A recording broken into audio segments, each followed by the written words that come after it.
Join Aegis Motor Adventures as they ride the TransAmerica Trail through New Mexico's back roads. You won't want to miss this backcountry trek through desert and high plains. Here's Mike with the day's intro. Good morning, everyone, on this chilly morning. When I got to the bike, it was only 41 degrees out. So we're going to be gearing up with some cold weather gear here. Hey, today we're going to not go back and catch up that 16-mile section and head straight to Capitan. From there, we're going to take the big bike bypass and then intersect with the TransAmerica Trail, again on our way to Fort Sumner. As we left town, we could still see snow on Capitan Peak. At 10,083 feet, it was still cold enough for a snow cap. We also ran into these horses along the highway. I don't know if they were domestic horses that had gotten out of their enclosure or wild horses. Either way, it was neat to see them.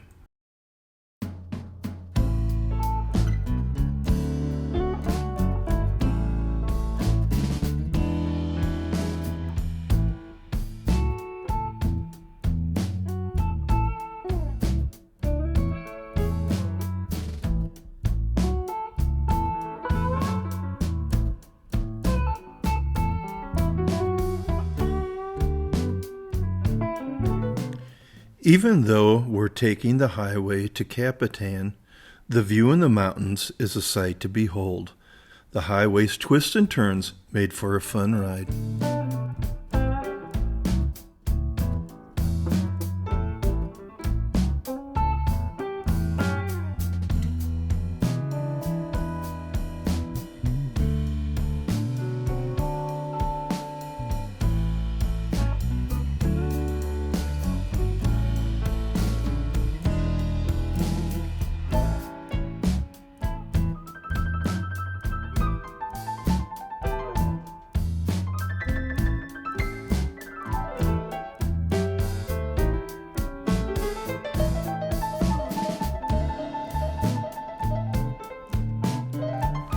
It took a little maneuvering through Capitan, but we finally found the big bike bypass.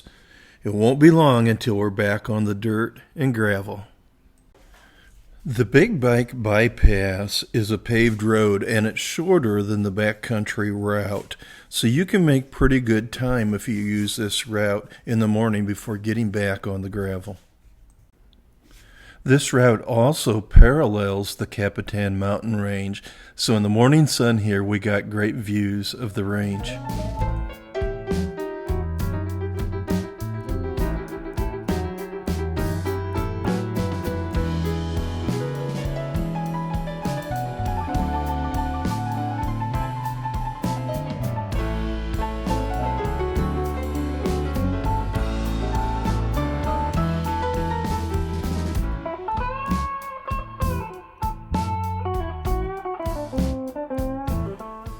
As you can see from the clips, we've left the mountain range behind us and we're now into high plains.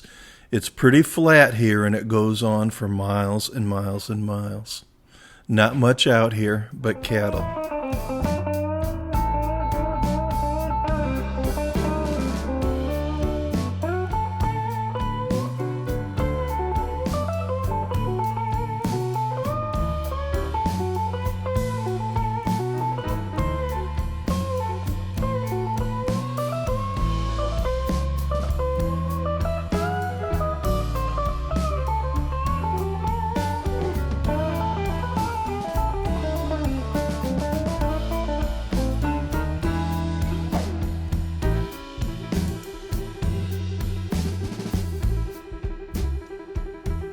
Some people may find this section boring because it's so flat and the scenery doesn't change much, but I just find it fascinating and enjoyed this.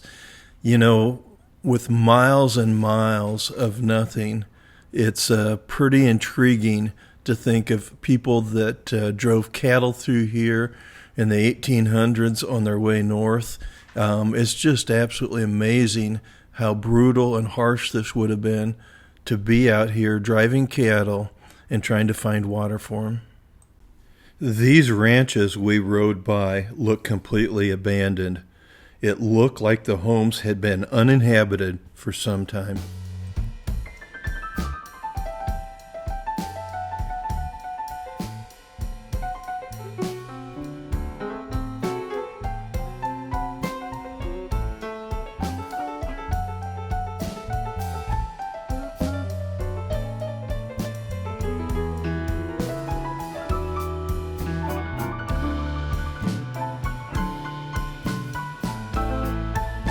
Surprisingly, this ranch looked like somebody was home, so they were still living here and working out here.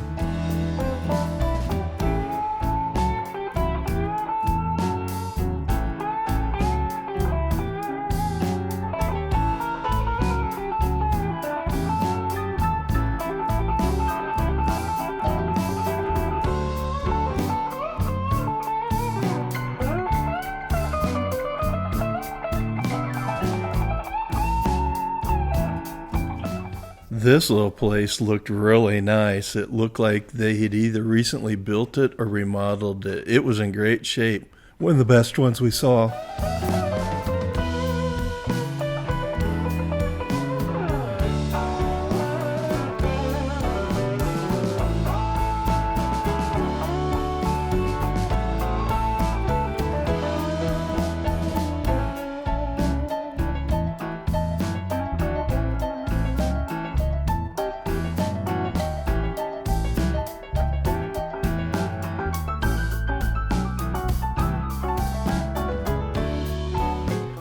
We take a short ride down this county road 247, which is paved, until we hit more dirt.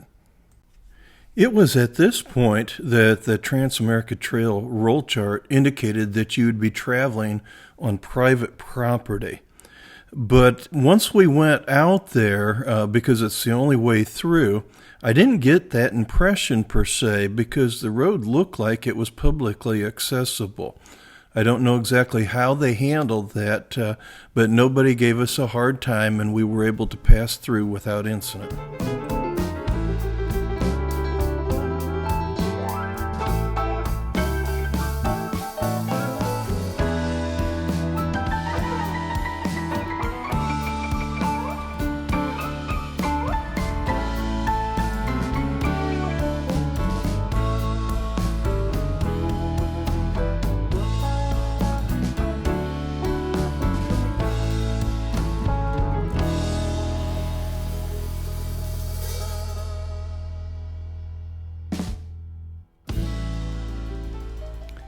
I apologize for the bounciness of this particular clip here. Sometimes the GoPro gets out of hyper stabilization mode, and it does that.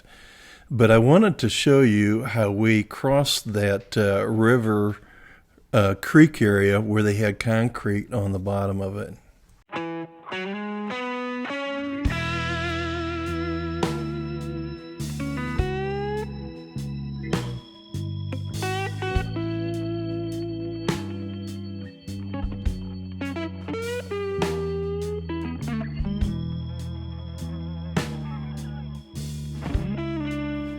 Just like in Oklahoma, you know you're in a remote area when you're riding on roads that haven't been graded, like this one here with the grass. Since Roy and I were both riding without the shock working, you can see his rear wheel here bouncing up and down, but overall this road is actually pretty smooth, much better than the ones we had been on.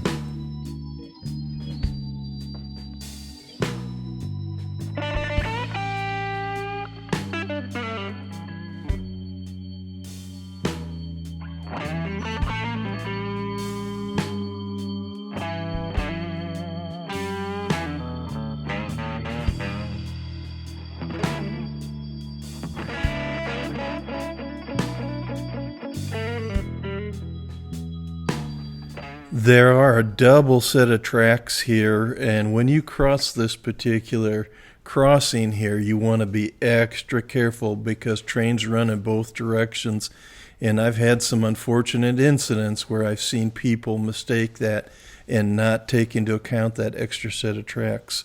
It leads to tragedy, trust me.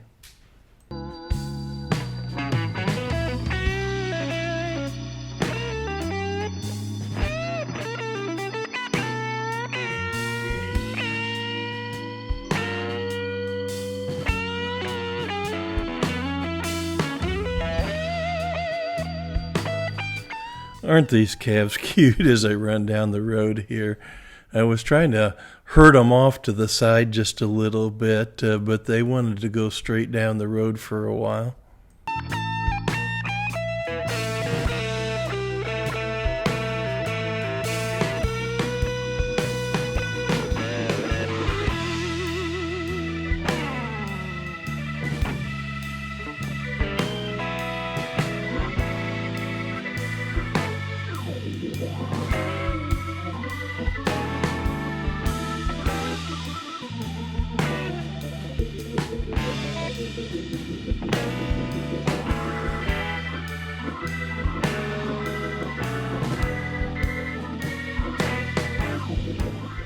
We get into this hilly section here, and the roads have gotten just a little bit rougher.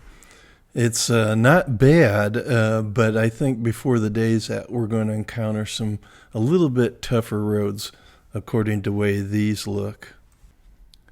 This old home here was big enough just for one bed, one table and chairs, and a stove, not much more. It's smaller than most people's garages. Here we go. We're heading into a really tough section.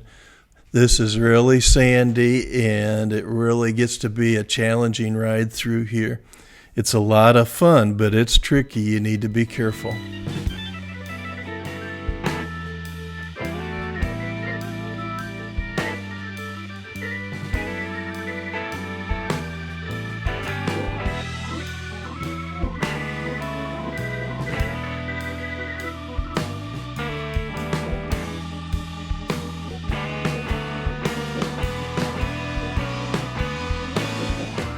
It's hard to see from the video, but this is all sand here.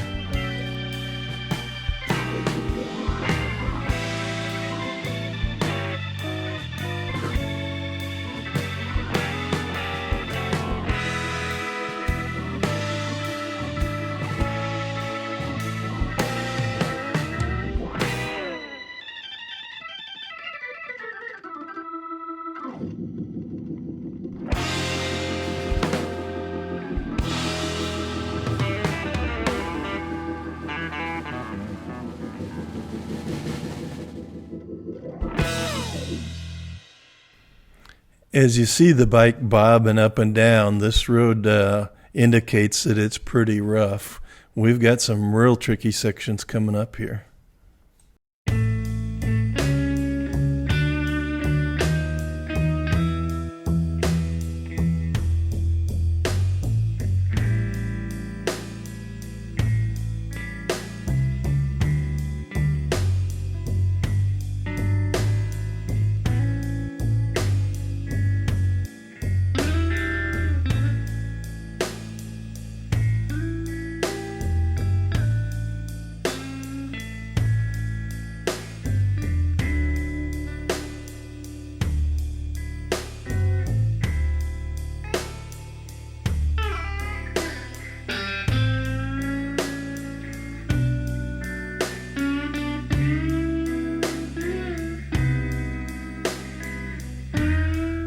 Look at this. Isn't this awesome?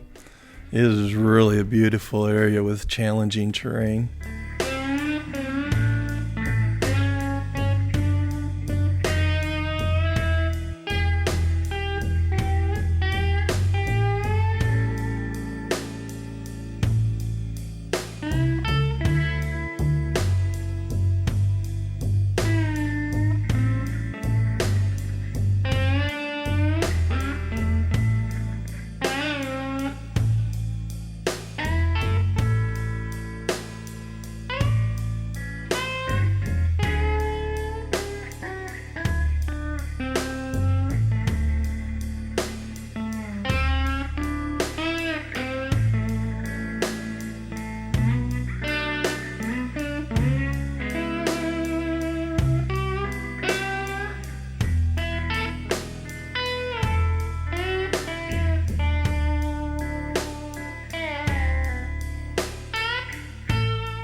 I'm looking back at the area we just came through, but there's more to come. Stand by.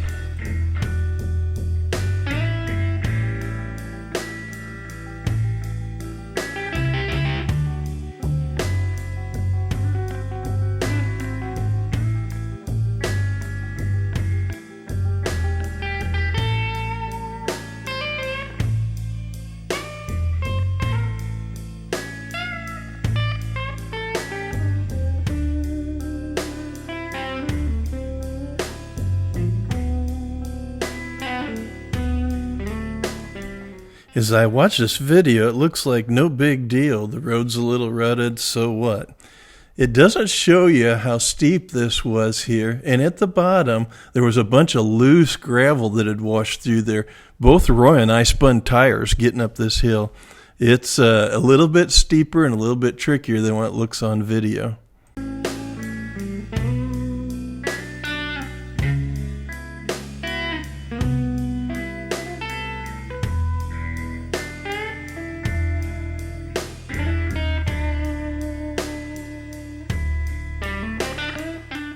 Even though that section was just a few miles long, it wasn't very long at all.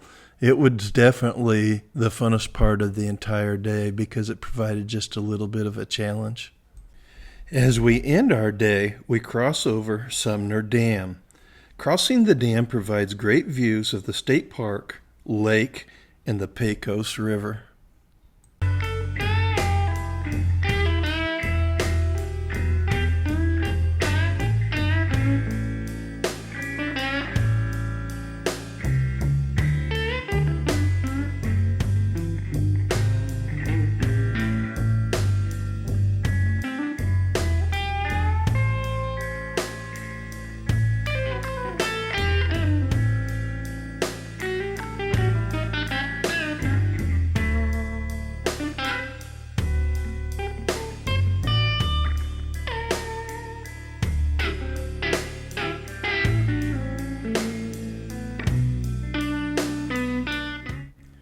As you climb away from the dam, you go through this area where you do this big 180 loop.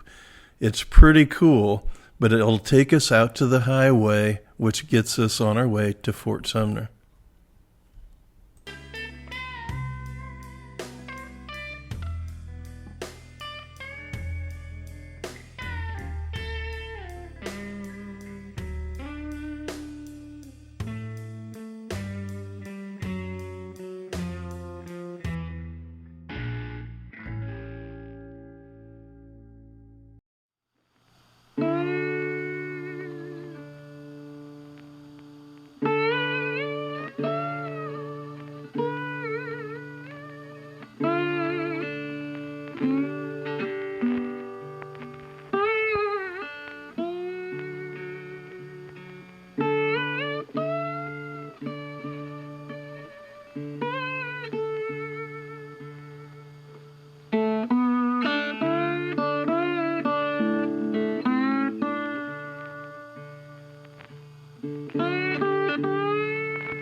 We've made it to Fort Sumner, our resting place for the evening. We'll get something to eat here and then get settled in for the night. Wow, what an awesome day. We had a great day on the bikes. We went through one section, it was about 2 miles long. It was about the closest thing to enduro I've ever done. There was sand, deep gullies, and you really had to be on your game to get through that area without dropping the bike and getting tangled up with the sand. So it was a lot of fun. Tomorrow we'll be right back at it and we're headed to Logan. There was one downside today, or in the last couple days, is Roy and I both have blown out our rear shock. Both of them are leaking, and we've got next to no shock on the back at all. It's just the spring that's keeping us going here. We're going to try and limp through and figure out a way to try to get those fixed up before we head to Canada, but we'll see how that goes. A little bit of a bummer. It's proven to be difficult. Well, we'll see you tomorrow. Take care.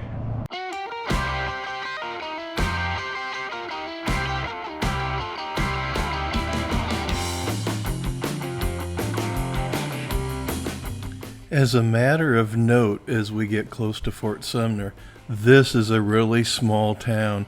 There's not a lot of infrastructure there, no fast food joints or anything like that. We had a hard time finding a place to even eat. There was only one place open, and it was a great place to eat. I think there's 3 mom and pop restaurants here, but it's really, really in the middle of nowhere.